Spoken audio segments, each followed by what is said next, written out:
चलिए दोस्तों बात करते हैं इस एक और नए क्वेश्चन के बारे में। इस क्वेश्चन में एग्जामिनर ने कहा what is the quantity of nickel in 1 kg alloy if the alloy contain 32% copper, 40% zinc and the rest are निकल।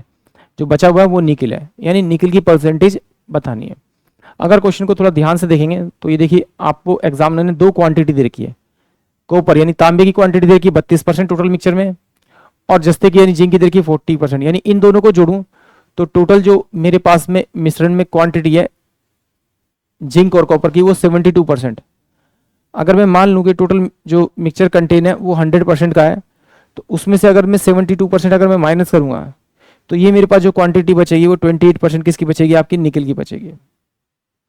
अब एग्जामिनर ने कहा है कि मुझे ये जो टोटल मिक्सचर है वो 1000 ग्राम का है, यानी 1 किलो को 1000 ग्राम, तो 1000 इंटू में अगर मैं 28 निकालूंगा, आपका 28% निकालूंगा, तो मेरे पास में 280 ग्राम इसका आंसर आ जाएगा। यानी कि ऑप्शन जो मेरे पास में ए होगा वो इस क्वेश्चन के लिए करेक्ट होगा।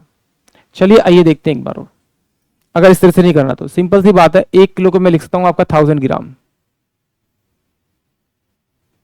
ठीक है, मेरे पास 3 आर्टिकल्स है, कॉपर, जिंक और निकल, ये मेरे पास दे रखे हैं। अगर मैं इस 1000 ग्राम का 32% निकालूंगा यानी 32% निकालूंगा तो मेरे पास में आपका 320 आएगा। जो जीडी के बच्चे हैं उनका थोड़ा बेसिक थोड़ा वीक होता है, तो समझिए कि ये कैसे निकाला।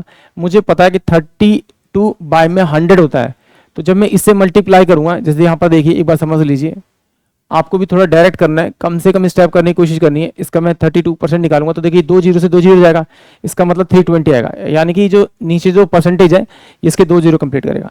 तो ऐसे ही मैं 40 को जब मल्टीप्लाई करूंगा तो ये मेरे पास में 400 आ जाएगा। आपका टोटल जो आ गया वो 720 आ गया। आपका क्या आ गया, कॉपर और आपका जिंक।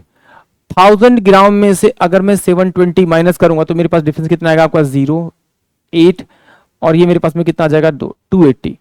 ये मेरा इस क्वेश्चन का करेक्ट आंसर होगा, यानी कि जो मेरे पास निकल होगा वो 280 ग्राम होगा। आई होप आप सभी को क्वेश्चन समझ में आया होगा।